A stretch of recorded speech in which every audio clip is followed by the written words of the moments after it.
আপনাদের মতো রাত্রি জেগে কীর্তন শুনবে এরকম মানসিকতা সবার নেই বাবা, সবার নেই।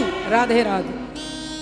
এটা তপস্যা, ভগবানকে পাওয়ার জন্য তপস্যা কলির মানুষ করতে পারবে না। ঘন্টার পর ঘন্টা, 10 ঘন্টা 14 ঘন্টা 18 ঘন্টা মোবাইল নিয়ে, হাতে মোবাইল নিয়ে সারাক্ষণ মোবাইল দেখতে পারবে, কিন্তু বাবা ঠাকুর 10 মিনিট ভগবানের নাম করতে পারবে না। কলির মানুষ ভগবানের জন্য তপস্যা করতে পারবে না। দয়া, কলির মানুষের যে দয়াটা কমে গেছে আপনারা প্রতি পদক্ষেপে নিজেরা উপলব্ধি করছে। শৌচ মানে পবিত্রতা, না আছে বাইরের পবিত্রতা, না আছে ভেতরের পবিত্রতা। এই 3টে পা ভেঙে দিয়েছে, শুধু একটা পা রেখে দিয়েছে। আর ওই একটা পা হচ্ছে কি না সত্য। কলিযুগে সত্যকে কেউ চাপা রাখতে পারবে না।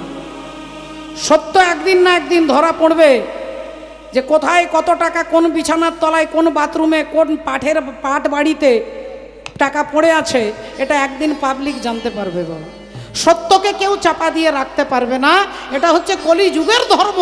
সত্যকে মাটি চাপা দিয়ে রাখা যায় না।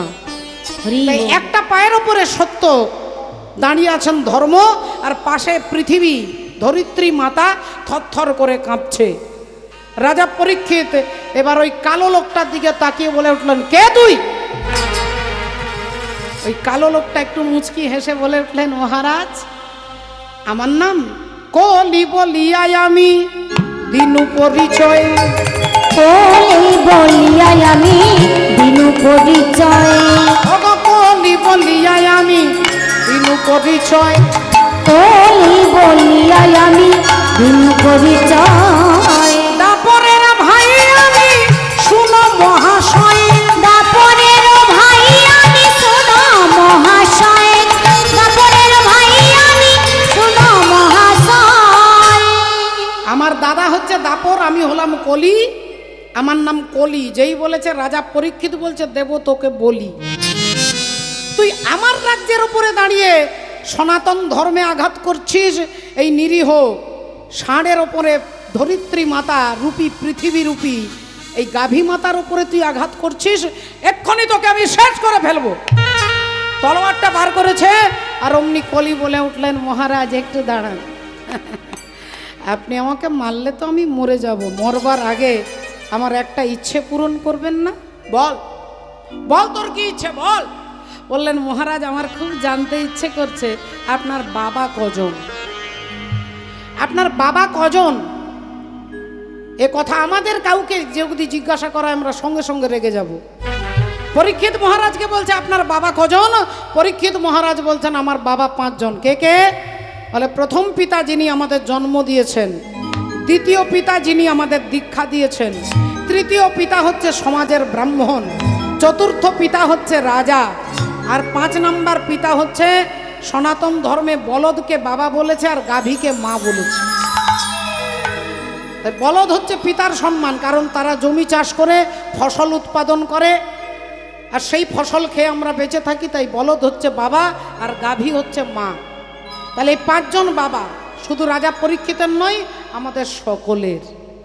তা যেই কথা বলেছে অমনি কলি বলে উঠলেন, মহারাজ তাহলে প্রথম পিতা যিনি জন্ম দিয়েছে, দ্বিতীয় পিতা যিনি দীক্ষা দিয়েছেন, তৃতীয় পিতা কে না ব্রাহ্মণ, চতুর্থ পিতা বলে রাজা।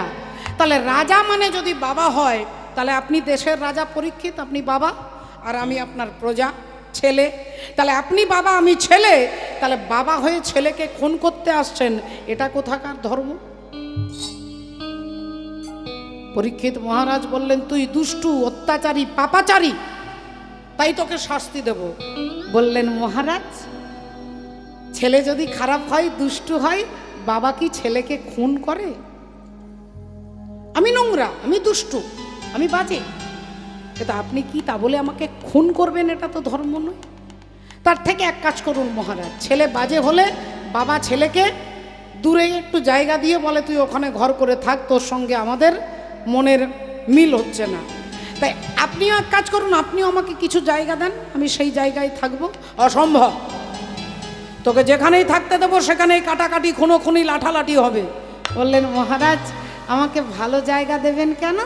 আমাকে নোংরা জায়গাগুলো দেন না, যেগুলো বাজে জায়গা সেইগুলো দেন না। তা কোথায় তোকে থাকতে দেব? পরীক্ষিত মহারাজ চিন্তা ভাবনা করে কলিকে জায়গা দিচ্ছে। দেখুন কলি কোথায় কোথায় থাকে। যেথা হবে পাশা খেলা তথাই রহিবে, যেথায় হবে পাশা খেলা তথায় রহিবে, যেথা হবে সুরাপান অধিকার লবে, যেথা হবে সুরাপান অধিকারে লবে, যেথা হবে সুরাপান অধিকারে লবে, যেথা হবে নারী নির্যাতন তথাই রহিবে, যেথা হবে নারী নির্যাতন তথায় রহিবে, আরে যেথা হবে জীব হত্যা অধিকার লবে, যেথা হবে জীবি হত্যা অধিকারে লবে, যেথা হবে জীবি হত্যা অধিকারে লবে। চারটে জায়গা যেখানে জুয়া খেলা হবে, যেখানে মদ বিক্রি হবে, মদ খাবে, মদের দোকানে যে খাবে তার দেহে, যেখানে নারী নির্যাতন, যেখানে জীব হত্যা, এই চারটে জায়গা দিলাম, তুই থাকবি। কলি ভাবলেন যতদিন রাজা পরীক্ষিত থাকবে, হরি বল, যতদিন পরীক্ষিত মহারাজ থাকবে ততদিন কোনো মদের দোকান চলবে না, কোনো নারী নির্যাতন হবে না, তাহলে আমার চলবে কি করে? তাই রাজা পরীক্ষিতকে কলি একটু হাত জোড় করে অনুনয় বিনয় করে বলছেন, মহারাজ একটা জায়গা আমাকে দেন। কোন জায়গা? বললেন সোনা, সোনা, সোনা। রাজা পরীক্ষিত বললেন অসম্ভব, তোকে আমি সোনার মধ্যে থাকতে দিতে পারি না। না না মহারাজ, আমি সব সোনাতে থাকবো না। যে কষ্ট করে পরিশ্রম করে অর্থ উপার্জন করে সোনা কিনবে, আমি সেই সোনাতে থাকবো না। যে সোনা চুরি করা সোনা, চুরি করা সোনা যদি কেউ পরিধান করে পরে তার মধ্যে কলি থাকবে। আর যদি কোনো পাপী লোক যে সোনাটা ব্যবহার করে, ওই পাপী লোকের ব্যবহৃত সোনার মধ্যে কলি থাকবে। ওই কলি, ওই সোনা যদি কোনো ভদ্রলোক পরে, তাহলে সেই ভদ্রলোককে কলি আক্রমণ করবে। আচ্ছা, আপনারা তার জালজন্ত প্রমাণ আর একটুক্ষণ পরেই বুঝতে পারবেন। রাজা রাধে পরীক্ষিত মহারাজ এই পাঁচটা জায়গা কলিকে দিয়ে ওখান থেকে তিনি ফিরে আসছেন বাড়ি। ভাবলেন আজকে মেজাজটাই খারাপ হয়ে গেল, সকালবেলায় এমন একটা বাজে লোকের মুখ দেখলাম, তাই আজকে বাড়ি ফিরে যাই, আগামী কাল আমি রাজ্য দর্শন করতে যাব। এই বলে রাজা পরীক্ষিত বাড়ি এলেন, অপেক্ষা করছেন কালকে যাবেন। রাধে রাধে। দেখুন, ভেতরে ধর্মবোধ আপনাকে রক্ষা করবে মা। আপনার বাবা, কাকা, স্বামী, ছেলে, পুত্র, নাতি আপনাকে কেউ রক্ষা করবে না। ধর্ম রক্ষাতি রক্ষিতা, আপনার ধর্মই আপনাকে রক্ষা করবে। আর ধর্ম যদি চ্যুত হয়ে যায়, বলে ভগবান আপনার কাছে থাকলেও আসতে পারবে না। তিনি সর্বত্র আছে, সব জায়গায় আছে। কুরুক্ষেত্রে যুদ্ধ চলছে, দুর্যোধন দাদু ভীষ্মদেবের কাছে এসে বলছে, দাদু আমরা 100 ভাই, 100টা ভাই আমরা। দুর্যোধন, দুঃশাসন, দুঃসহ, দুঃসল, প্রমথ, দুর্মুখ, বিবিংশতি, বিকর্ণ, জলসন্ধ, সুলোচন, বিন্দু, অনুবিন্দু, দুর্ধর্ষ, সুবাহু, দুষ্প্রদর্শ, দুমর্শন, দ্বিতীয় দুর্মুখ, দুষ্কর্ণ, কর্ণ, চিত্র, উপচিত্র, চিত্রাক্ষ, অদ্ভুত, চারু, চিত্রাঙ্গ, দুর্মদ, অনন্তর, দুষ্প্রহর্ষ, বিবিৎসু, বিকট, শ্রম, পুনর্নাভ, পদ্মনাভ, সুসেন, নন্দ, উপানন্দ, মহোদর, মহোদর, চিত্রবাহু, চিত্রবর্মা, সুবর্মা, দুর্বিরোচন, আয়বাহু, মহাবাহু, চিত্রচাপ, সুকুণ্ডল, বলাকি, অগ্রজ, ভীমবেগ, ভীমবল, ভীমবিক্রম, ভীমসর, কনকায়ু, উগ্রায়ুধ, দৃঢ়ায়ুধ, দৃঢ়ক্ষত্র, দৃঢ়বর্মা, সংকীর্তি, অনুদর, জরাসন্ধ, দৃঢ়সন্ধ, সত্যসন্ধ, সহস্রবাগ, উগ্রসেন, উগ্রসেবা, সেনানী, পণ্ডিতক, দৃঢ়হস্তক, সুহস্তক, বাতবেগ, বন্যাসী, সুবর্চা, আদিত্যকেতু, নাগদত্ত, নিসঙ্গী, জানহী, কবচ, দণ্ডী, দণ্ডধর, অনুগ্রহ, উগ্র, অলুলভ, অভয়, রৌদ্রবর্মা, বিরাবী, সুদীর্ঘলোচন, বুড়রু, কনকাণ্ড, কুণ্ডক, চিত্রক, মহারথ। এই আমরা 100টা ভাই, কিন্তু কুরুক্ষেত্রের যুদ্ধে আমার মনে হচ্ছে তুমি পঞ্চপাণ্ডবের পক্ষে রয়েছ, তোমার মন আছে ওই দিকে, কিন্তু তুমি আছো, তোমার বডিটা আছে আমাদের দিকে। তা দাদু তোমার বাবা রাজা শান্তনু তোমাকে ইচ্ছা মৃত্যু আশীর্বাদ দিয়ে গিয়েছিলেন, তোমার ইচ্ছা মৃত্যু হবে। তা দাদু আজকে তুমিও আমাকে একটা সেই আশীর্বাদ দাও না, একটা ভালো দেখে আশীর্বাদ করো না, যেন কুরুক্ষেত্রে যুদ্ধে জয়লাভ করতে পারি। এ কথা যেই বলেছে দাদু ভীষ্মদেব বললেন, ঠিক আছে শোনো নাতি দুর্যোধন, আমি তোমাকে ডাইরেক্ট আশীর্বাদ দেব না, আমি তোমার স্ত্রী ভানুমতিকে আশীর্বাদ দেব। আজ রাত্রি ভোরবেলায় 3:15 সময় তুমি তোমার স্ত্রী ভানুমতিকে আমার ঘরে পাঠিয়ে দেবে। দুর্যোধন আনন্দে বেরিয়ে চলে গেলেন, দেখলেন স্ত্রীকে পাঠিয়ে দেব, স্ত্রীর মাথায় হাত রেখে দাদু আশীর্বাদ দেবে।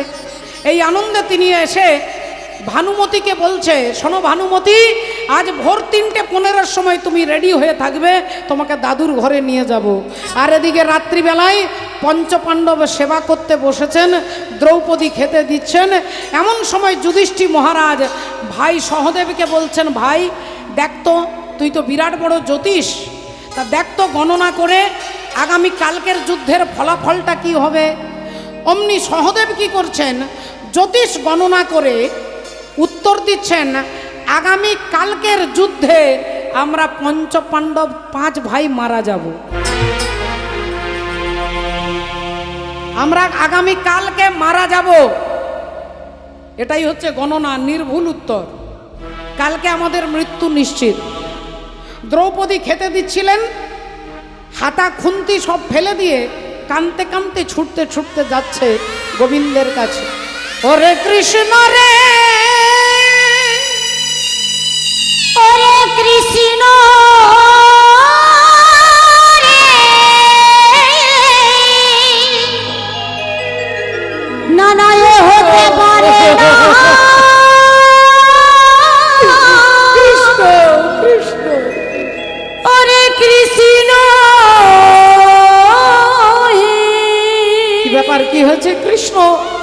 আগামী কালকের যুদ্ধে আমার 5 জন স্বামী মারা যাবে, আমার স্বামী মারা যাবে, আপনার দাদা যুধিষ্ঠির মারা যাবে, আপনার বন্ধু অর্জুন মারা যাবে, সবাই মারা যাবে কালকে। কৃষ্ণ, ভগবান একটু মুচকি হাসলেন। দ্রৌপদী বললেন, তুমি হাসছো?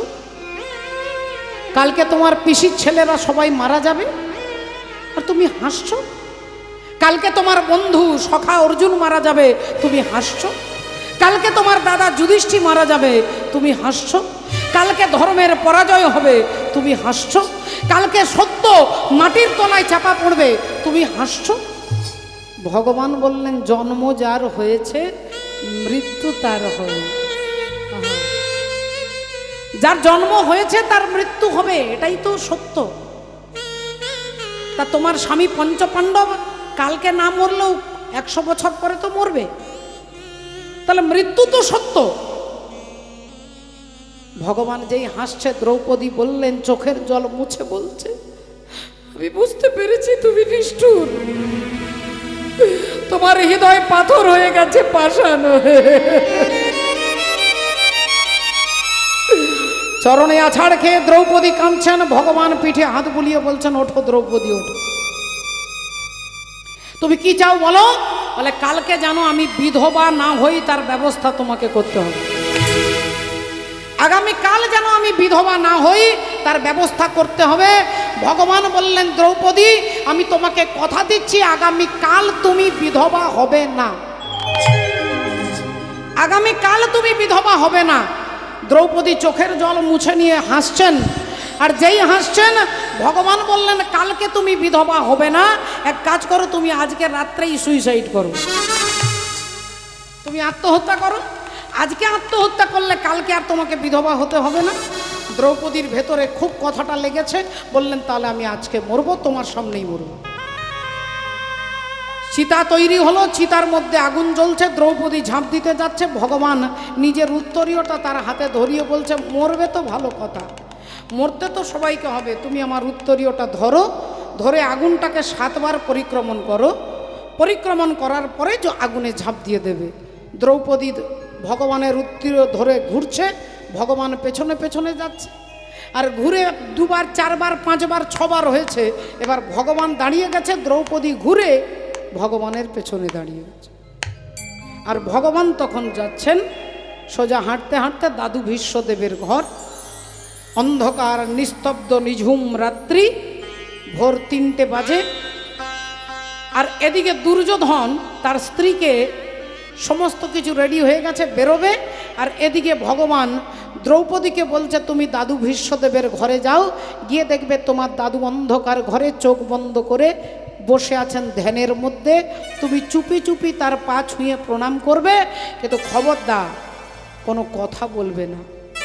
দ্রৌপদী দাদু ভীষ্মদেবের ঘরে গেছে, আর এদিকে দুর্যোধন তার স্ত্রীকে নিয়ে বেরোবে। ভগবান দেবরাজ ইন্দ্রকে বলছে এবার শুরু করো বৃষ্টি।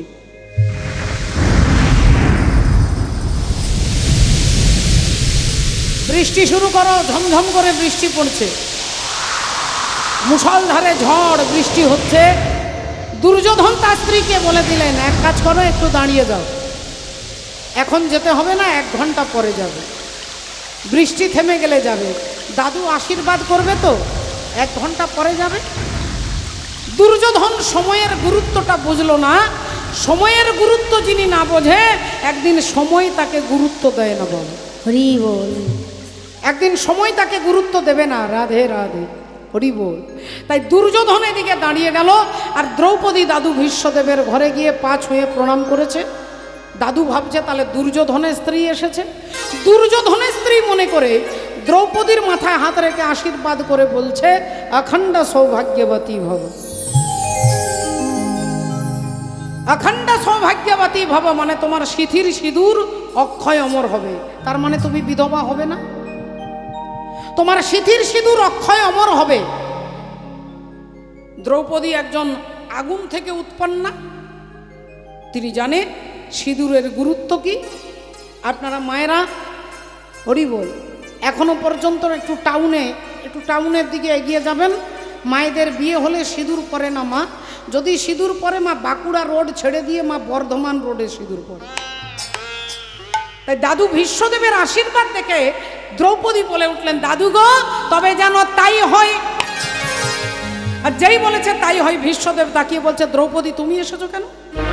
তোমার তো আসার কথা না, তোমাকে তো আমি ডাকিনি। তুমি কি করে জানলে আমার ঘরের দরজা খোলা থাকবে? তুমি কি করে জানলে এই টাইমে আসতে হবে? তুমি কি করে জানলে আমি এই ঘরের মধ্যে বসে থাকবো? দ্রৌপদী ভয় পেয়ে গেছে।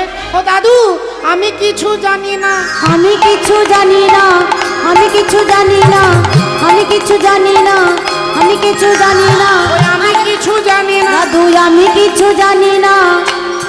তাহলে কে জানে? বলে আরেকজন জানে গো। আমি কিছু জানি না, আরেকজন জানে গো। আমি কিছু জানি না, আরেকজন জানে ও গো। আমি কিছু জানি না গো, আরেকজন জানে গো। কিছু জানি না গো, আরেকজন ও গো। আমি কিছু জানি না গো, আরেকজন জানে। আমি কিছু জানি না গো, আমি কিছু জানি না, আমি কিছু জানি না, আমি কিছু জানি না। তাহলে কোথায় সে? যে জানে সে কোথায়? বলে তোমার ঘরের দরজার বাইরে দাঁড়িয়ে আছে।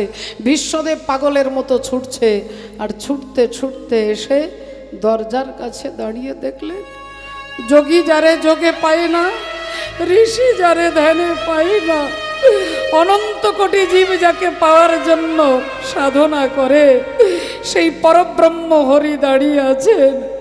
বিশ্বদেব কেঁদে কেঁদে চরণ দুটো ধরে বলছে ঠাকুর এই রাত্রিবেলায় তুমি আমার জন্য জেগে আছো, এই রাত্রিবেলায় তুমি এতটা পথ অতিক্রম করে এসেছো, এই রাত্রিবেলায় তুমি খালি পায়ে আমার জন্য হেঁটেছো, তুমি এতটা রাস্তা আসতে পারলে, তুমি কেন আমার ঘরের ভেতরে এলে না? ঘরের ভেতরে কেন এলে না? ভগবান ভগবান বিশ্বদেবের চরণ মুছাইয়ে দিয়ে, 2 হাত দিয়ে চোখ মুছিয়ে দিয়ে বলছে বিশ্বদেব তুমি অমন করে কেঁদো না, কেঁদো না। আমি তোমার ঘরের দরজায় দাঁড়িয়েছি তোমাকে ব্যথা দেওয়ার জন্য নয়, তোমাকে দুঃখ দেওয়ার জন্য নয়। তোমার ঘরের দরজার বাইরে দাঁড়িয়ে অনন্ত কোটি জীবকে দেখিয়ে দিলাম শুধু একা তোমার ঘরের দরজার বাইরে নয়, এই অনন্ত কোটি ব্রহ্মাণ্ডে যত জীব আছে আমি সবার ঘরের দরজার বাইরে দাঁড়িয়ে থাকি, কিন্তু আমি ভেতরে যাই না কেন?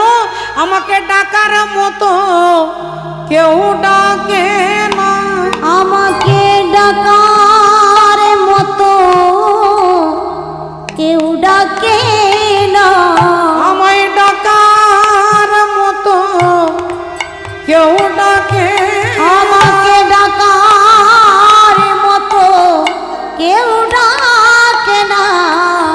আমি যে যাব বলে দাঁড়াইয়ে থাকি, ডাকার মতো কেউ ডাকে না, আমি যে যাব বলে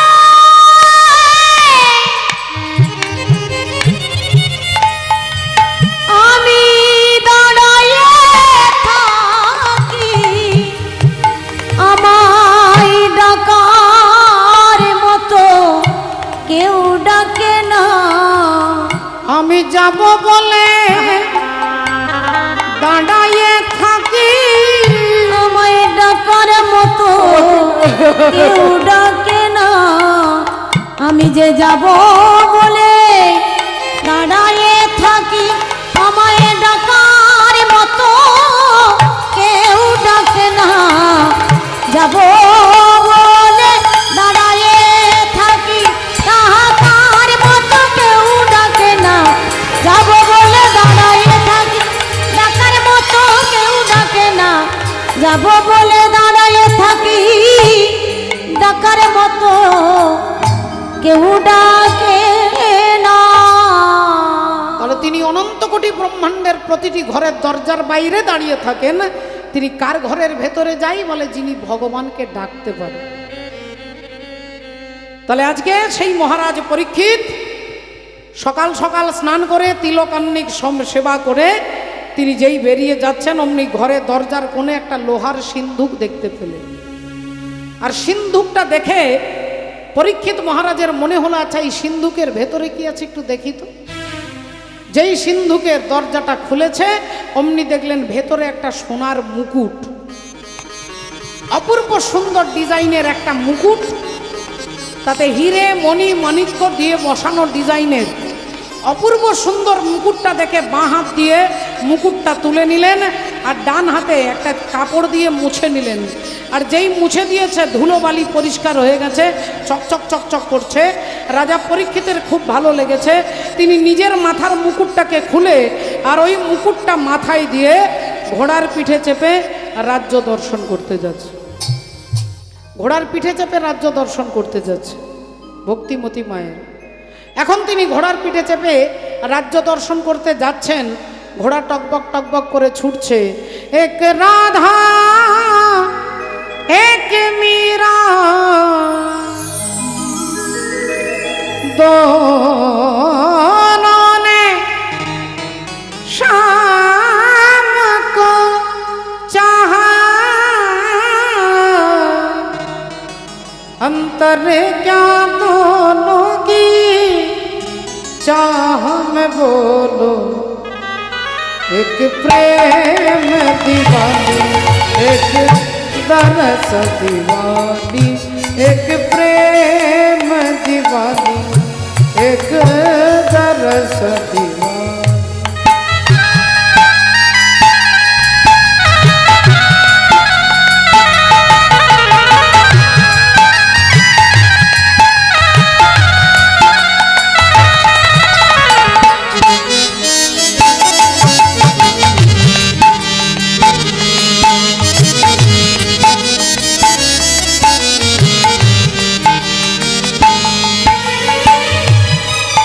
एक राधा राधा राधा, एक राधा एक मीरा, दोनों ने शाम को चाहा, अंतर क्या दोनों की चाह में बोलो, एक प्रेम दीवानी एक दरस दीवानी, एक प्रेम दीवानी एक दरस दीवानी।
अधमोधारण कहलाते हैं वो घट घट के वासी।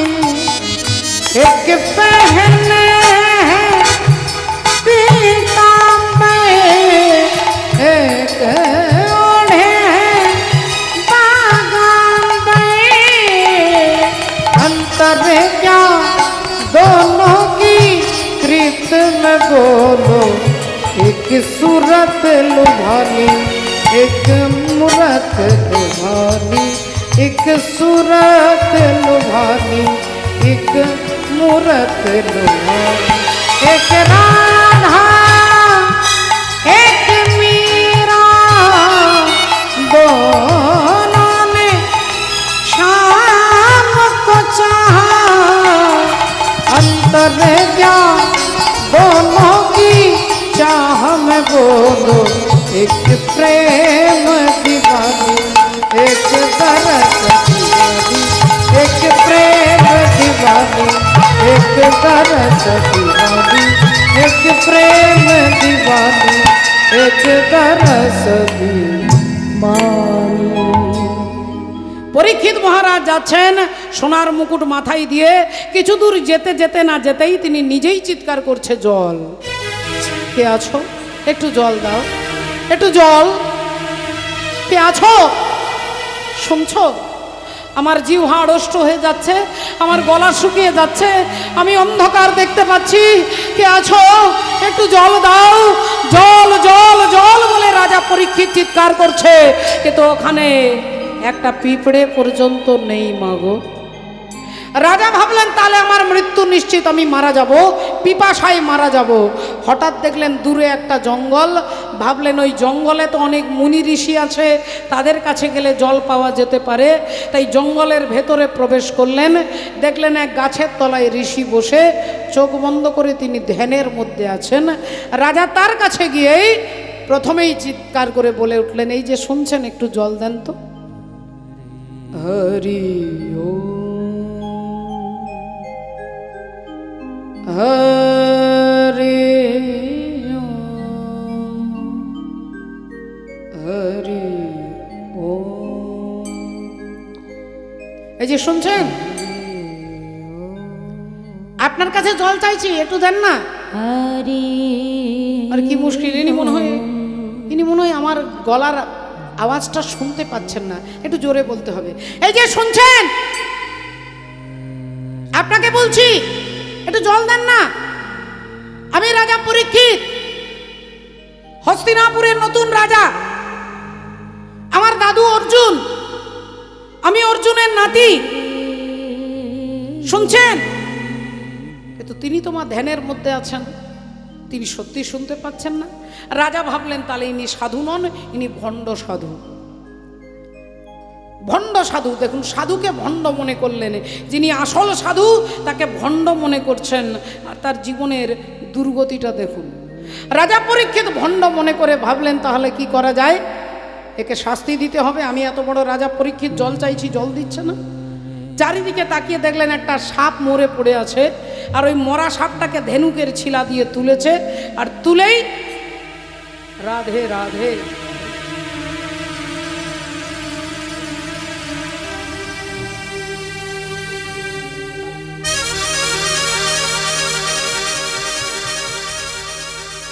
ধেনুকের ছিলা দিয়ে মৃত সর্পটাকে তুলে ভাবলেন এই ঋষির গলায় ঝুলিয়ে দেব, যখন ধ্যান ভাঙবে তখন বুঝতে পারবে আমি জল চেয়েছিলাম, জল দেয়।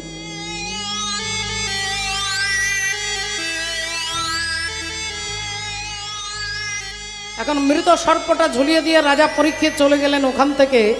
আর ঋষির গলায় যে মরা সাপটা পড়ে আছে, ঋষি তো জানেন না, তিনি চোখ বন্ধ করে নিজের মনে নাম জপ করছে। আর ঋষিপুত্র শৃঙ্গি তার বন্ধুদের সঙ্গে খেলা করছিলেন। এমন সময় এক বন্ধু তাকে দেখিয়ে দিচ্ছে, দেখ দেখ তোর বাবার গলায় একটা মরা সাপ। অমনি শৃঙ্গি ছুটে এসে দেখছে তার বাবার গলায় সাপ, সাপের মুখটাকে টিপে ধরে।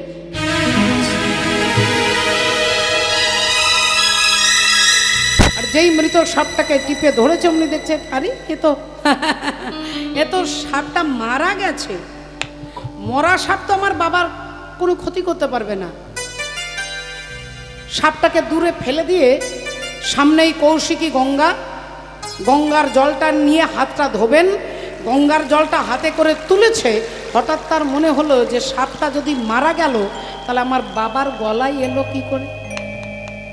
সাপটা যদি মরা তাহলে আমার বাবার গলায় আসবে কি করে? তাহলে কেউ নিশ্চয়ই আমার বাবার গলায় সাপটা ঝুলিয়ে দিয়েছে। এটা যখনই তার তাৎক্ষণিক মনে হলো, ওই গঙ্গার জলটা হাতে ছিল, ওই গঙ্গার জল হাতে নিয়ে ব্রাহ্মণ অভিশাপ দিচ্ছে যে যিনি আমার বাবার গলায় মৃত সর্প ঝুলিয়ে দিয়েছে, আমি অভিশাপ দিচ্ছি তার 7 দিনের মধ্যে তক্ষক দংশনে মৃত্যু হবে। ওরে সিঙ্গি রে, ওরে সিঙ্গি ওরে সিঙ্গি, এ তুই কি করি, তুই কি করলি বাবা? এ তুই কি করি,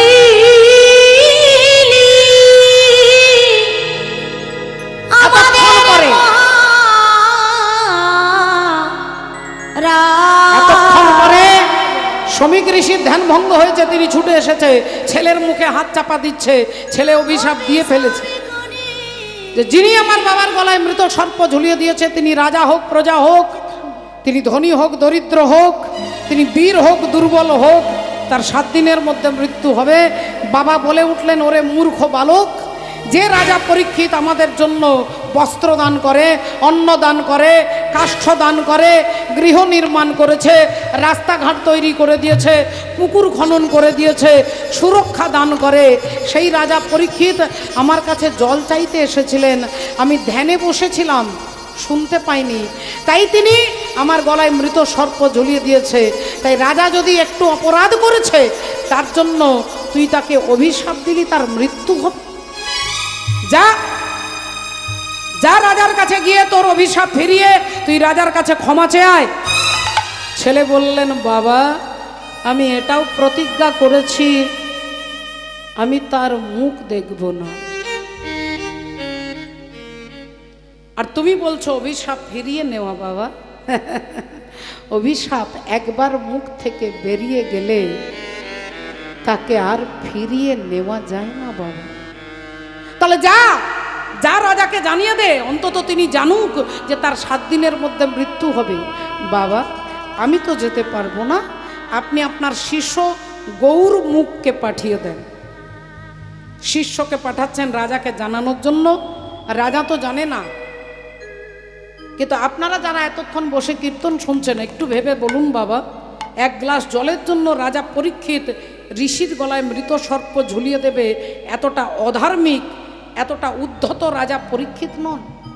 তিনি অর্জুনের নাতি, ভগবান যাকে রক্ষা করতে পেটের ভেতরে গিয়েছিলেন, তিনি সামান্য জলের জন্য ঋষির গলায় মরা সাপটা ঝুলিয়ে দিলেন, বললেন না।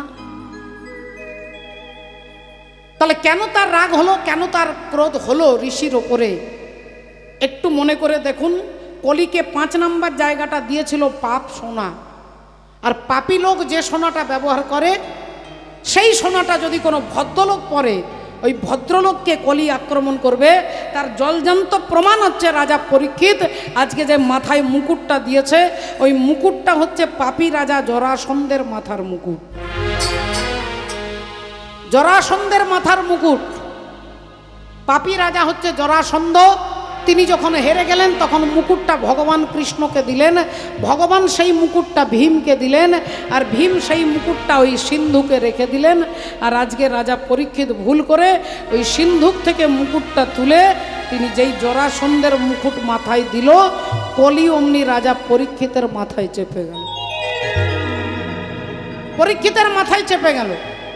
আর যখনই মাথায় চেপে গেল, ওরি বল, যখনই কলি চাপলো, তখনই কলি যখন আপনাকে আক্রমণ করবে, তখন কোনো ভক্তকে দেখলে আপনার শ্রদ্ধা হবে না। তুলসীর মালা দেখলে আপনার মনে হবে ওটা একটা কাঠের মালা। তিলক দেখলে আপনার টোন কাটতে ইচ্ছে করবে। কলি আপনাকে আক্রমণ করেছে তাই। রাজা পরীক্ষিত বাড়িতে এসে যেই মুকুটটা মাথা থেকে খুলেছে, কলি যেই নেমে গেছে, অমনি রাজা এইবার নিজেকে অনুতাপ করছে, বলি হায় হায় আমি কি করিলাম, হায় হায় আমি কি করিলাম, হায় হায় আমি কি করিলাম, আমি সাধুর চরণে অপরাধী হলাম, হায় হায় আমি কি করিলাম, আমি সাধুর চরণে অপরাধী হলাম, হায় হায় আমি কি করিলাম, সাধুর চরণে অপরাধী হলাম, হায় হায় আমি এ কি করিলাম। আমি কি করলাম?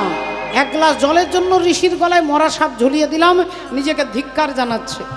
আমার শাস্তি হওয়া দরকার, আমার কঠোরতম শাস্তি হওয়া দরকার। আর পেছন থেকে গৌরমুখ বলে উঠলেন, মহারাজ পরীক্ষিত কি? কে? আমি মহারাজ, আমার নাম গৌরমুখ, আমাকে আপনি চিনবেন না, কিন্তু আমার গুরুদেব যার গলায় আপনি মরা সাপটা ঝুলিয়ে দিয়ে এসেছেন। রাজা পরীক্ষিত চমকে উঠলেন। গৌরমুখ বললেন, মহারাজ আপনার ভয় নেই, আমার গুরুদেব আপনাকে ক্ষমা করে দিয়েছে, কিন্তু গুরুপুত্র আপনাকে অভিশাপ দিয়েছে। অভিশাপ দিয়েছে যেই বলেছে রাজা পরীক্ষিতের কি আনন্দ। বলুন না, বলুন না কি অভিশাপ দিয়েছে, বলুন না। গৌরমুখ বললেন, যে অভিশাপ দিয়েছে এটা শুনলে আপনার পায়ের মাটি পা থেকে সরে যাবে। তবু বলুন না। শুনলে আপনার মাথা কাজ করবে না, তবু বলুন না। শুনলে আপনার রাত্রির ঘুম উড়ে যাবে, তবু বলুন না। বলুন না আমাকে কি অভিশাপ দিয়েছে। আপনার 7 দিনের মধ্যে তক্ষক দংশনে মৃত্যু হবে। বলি আনন্দ আর ধরে না রে, আনন্দ আর ধরে না রে, আনন্দ আর ধরে না রে, ও যে অভিশাপের কথা শুনে আনন্দ আর ধরে না রে, অভিশাপের কথা শুনে আনন্দ আর ধরে না রে, অভিশাপের কথা শুনে আনন্দ আর ধরে না রে, অভিশাপের কথা শুনে আনন্দ আর ধরে না রে, আনন্দ আর ধরে না রে। আনন্দে তিনি লাফিয়ে উঠলেন যে অন্তত আমি জানতে তো পেরেছি আমার মৃত্যু হবে। রাজা পরীক্ষিত যে কাপড় পরেছিলেন, যে অবস্থায় ছিলেন, সেই অবস্থায় ঘর থেকে বেরিয়ে গেলেন। সময় নেই, সময় নেই।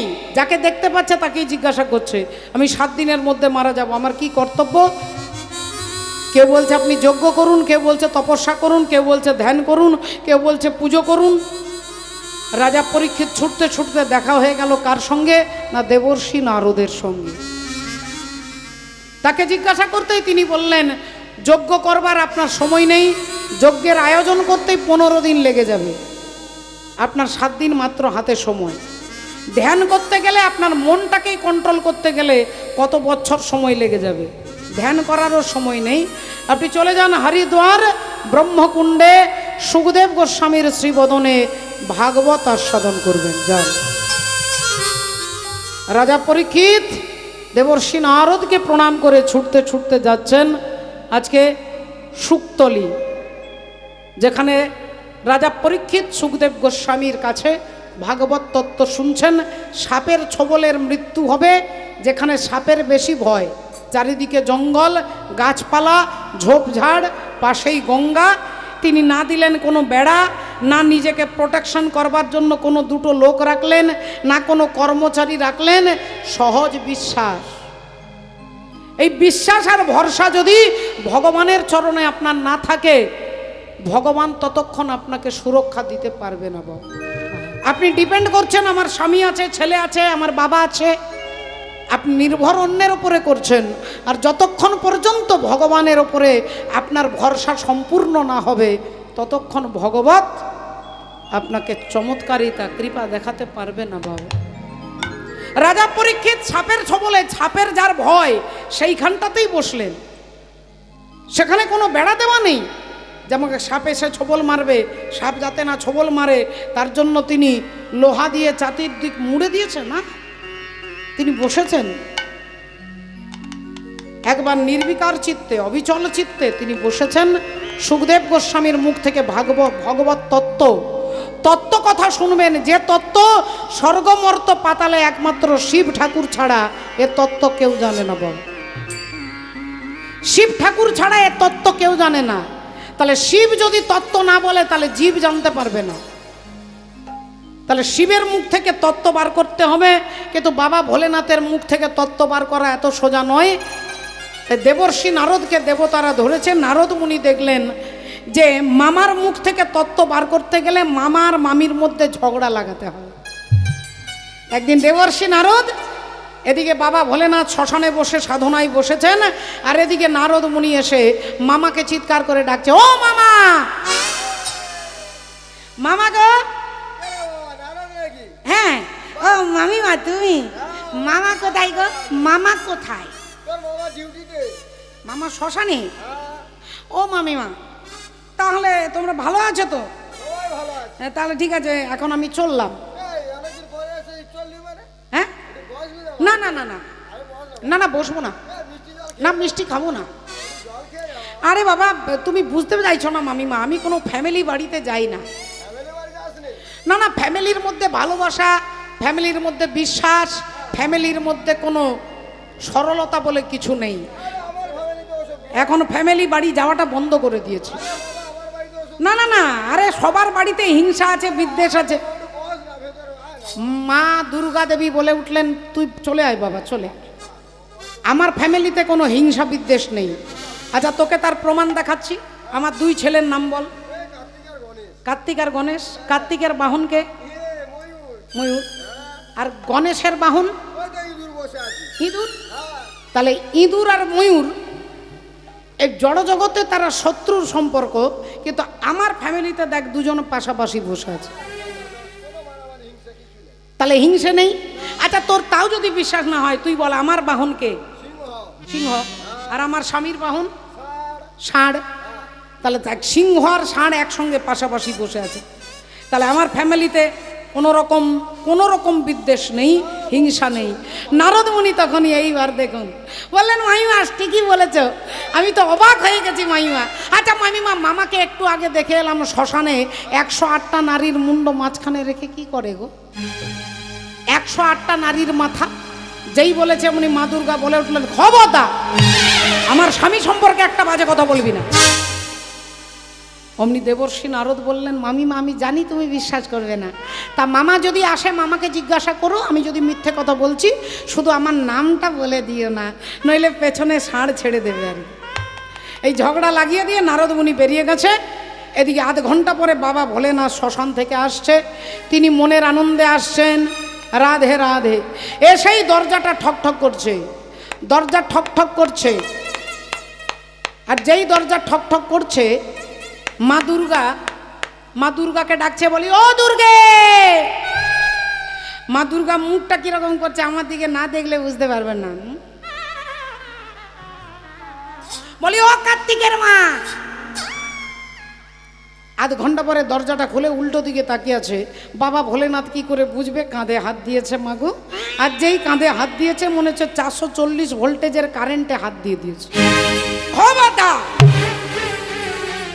খবরদার বলছি, তুমি আমাকে ছোবে না। বাবা ভোলেনাথ বললেন, হঠাৎ করে এত ভোল্টেজ বেড়ে গেল কেন? কি হয়েছে? কি হয়েছে মানে? তুমি শ্মশানে 108টা নারীর মুন্ড মাঝখানে রেখে কি করো? কি করো তুমি?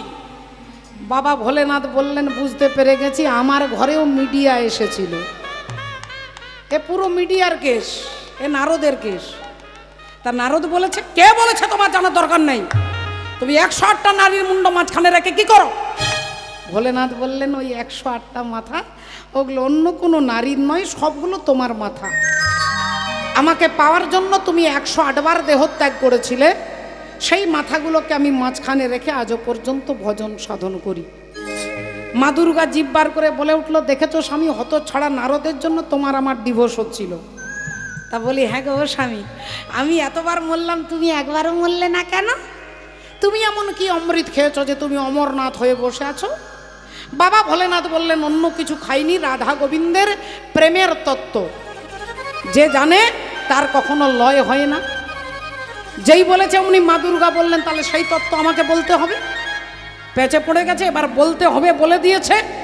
এখন বাবা ভোলেনাথ বলছে তাহলে চলো ওই গাছের তলায় বলবো, আমি চোখ বন্ধ করে বলবো, তুমি যে শুনবে, তুমি যে ঘুমোবে না তার গ্যারেন্টি কিছু আছে? তুমি তো ঘুমিয়েও যেতে পারো। মা দুর্গা দেবী বললেন আপনার কোনো চিন্তা নেই, আপনি চোখ বন্ধ করে বলবেন, আমি উলুধ্বনি দেবো, হরিধ্বনি দেবো, আপনি বুঝতে পারবেন আমি জেগে আছি। এখন বাবা ভোলেনাথ চোখ বন্ধ করে তত্ত্ব কথা বলছেন, আর যে গাছের তলায় বলছে সেই গাছের ডালে একটা পচে যাওয়া শুক পাখির ডিম নষ্ট হয়ে গেছে, গলে গেছে। কিন্তু বাবার মুখ থেকে তত্ত্ব কথা শুনে পাখিটা প্রাণ ফিরে পেয়েছে। তিনি মা দুর্গার পাশে বসে তিনিও উলুধ্বনি শিখে গেছে। আজও পর্যন্ত টিয়া পাখি, তোতা পাখি আপনার বাড়িতে রেখে আপনি যা বলাবেন সে বলতে পারবে। এটা তখনের আশীর্বাদ। সেই তোতা পাখি বা মা দুর্গার পাশে বসে উলুধ্বনি তিনিও দিচ্ছে, মাও দিচ্ছে। আর বাবা এদিকে তত্ত্ব কথা বলছে, ও ভেবে মরি রে, ও ভেবে মরি রে, মরি রে, মরি রে,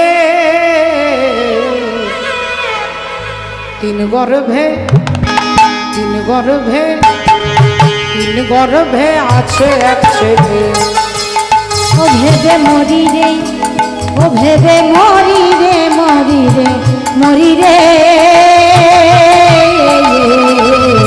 তিন গর্ভে, তিন গর্ভে, তিন গর্ভে আছে এক ছেলে। ও ছেলে সবাইকে কয় মনের কথা, ও ছেলে সবাইকে কয় মনের কথা, ছেলে সবাইকে কয় মনের কথা, আমায় কয় না প্রাণ খুলে, বলি আমায় কয় না প্রাণ খুলে, তিন গর্ভে, তিন গর্ভে আছে এক ছেলে। ও ভেবে মরি রে, ও ভেবে মরি রে, মরি রে, মরি রে,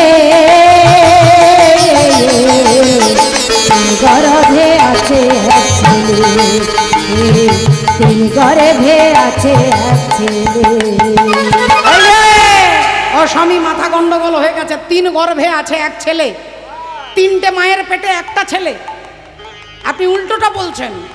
আপনি বলুন একটা গর্ভে তিনটে ছেলে, এটা মেনে নেওয়া যায়, কিন্তু তিনটে মায়ের পেটে একটা ছেলে এটা কখনো হয়? বাবা ভোলেনাথ বললেন এটাই হয়। তাহলে সেই তিনজন নারীকে বলে এক ইড়া, এক পিঙ্গলা, এক সুষুম্না। এই ইড়া, পিঙ্গলা, সুষুম্নার মাঝখানে পরব্রহ্ম শ্রী হরি বিরাজ করে। বাবা তারা তিনজনা নারী অতি পরম সুন্দরী, আর যেমন মাতা তেমনি ছেলে গঠন ফকিরি, যেমন মাতার তেমনি ছেলে গঠন ফকিরি, যেমন মাতার তেমনি ছেলে গঠন ফকিরি।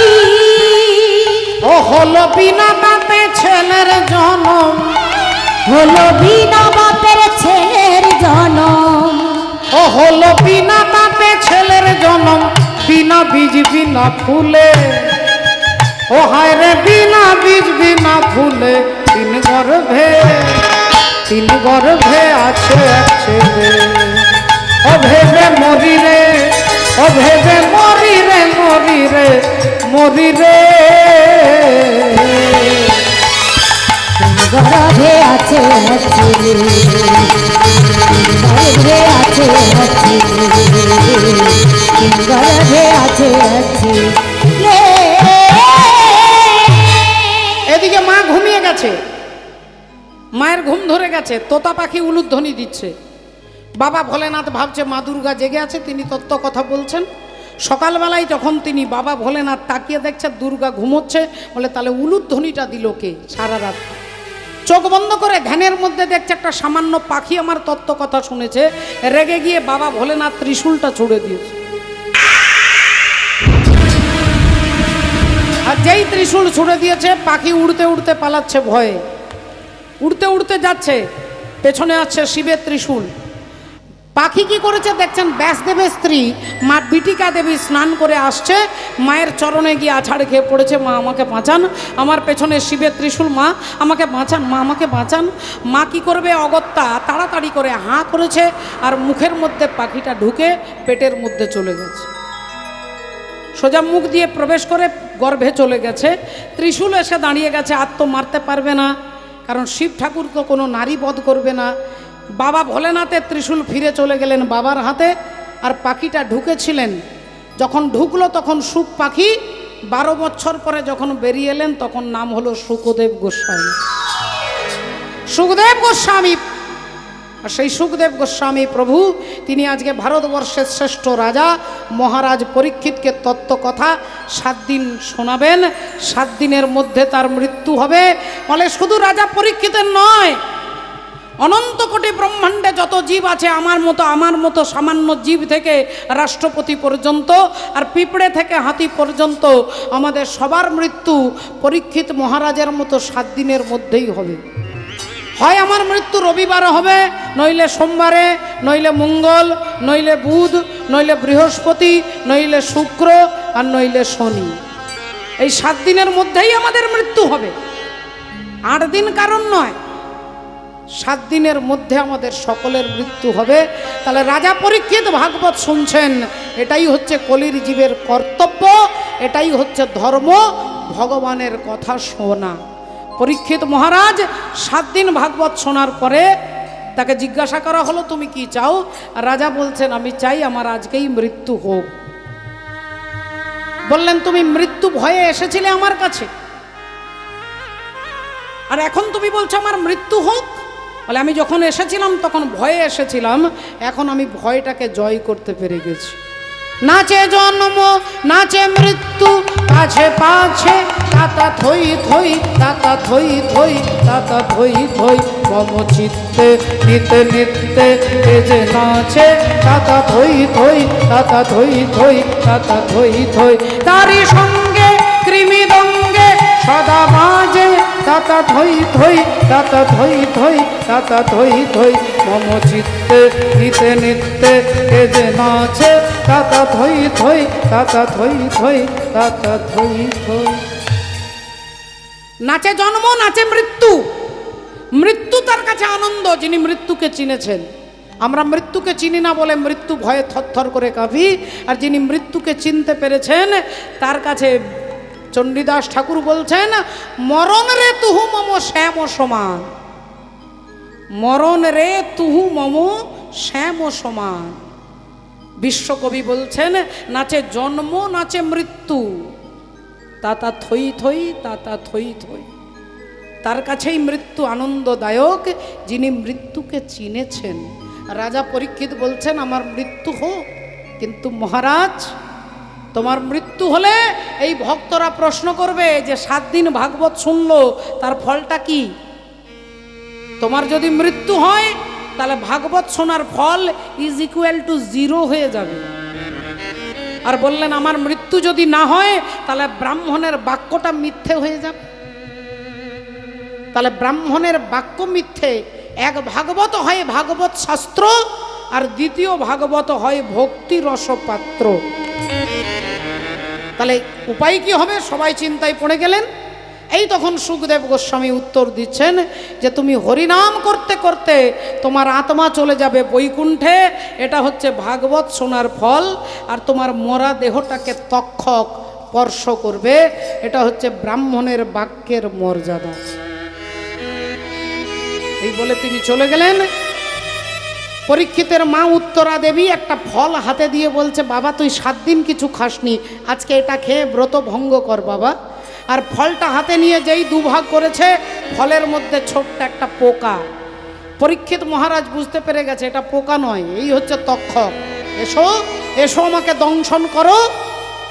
তক্ষক ভয়ঙ্কর মূর্তি ধারণ করে দাঁড়িয়ে বললেন, রাজা পরীক্ষিত আপনি ভাগবত শুনেছেন, তাই আমি আপনাকে ছোবল মারতে পারবো না, আপনার মরা দেহটাকে স্পর্শ করব। এই রাজা পরীক্ষিত ভগবানের চরণ ধ্যান করতে করতে চোখ বন্ধ করে ভগবানের নাম স্মরণ করতে করতে যাচ্ছেন। হরে কৃষ্ণ কৃষ্ণ হরে কৃষ্ণ হরে কৃষ্ণ কৃষ্ণ কৃষ্ণ হরে হরে হরে হরে হরে রাম হরে রাম রাম রাম হরে রাম রাম হরে হরে। এই হরি নাম করতে করতে রাজার আত্মা বৈকুণ্ঠে যাচ্ছেন আর তার মৃত দেহটাকে তক্ষক স্পর্শ করলেন। মম জীবন যৌবন মম অখিল ভুবন তুমি ভরিবে সৌরভে নিশীথিনী সম তুমি রবে নীরবে হৃদয়ে মম তুমি রবে নীরবে নিবিড় নিভৃত পূর্ণিমা নিশীথিনী সম তুমি রবে নীরবে।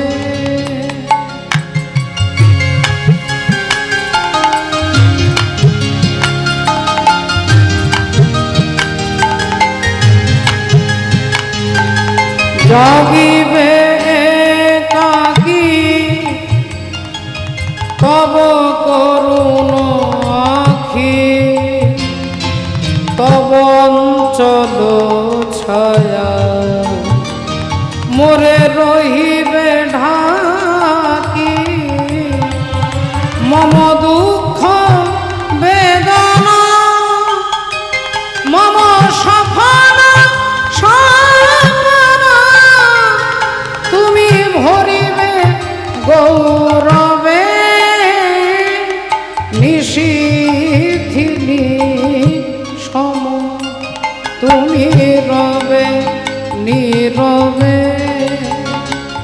হৃদয়ে মম তুমি রবে নীরবে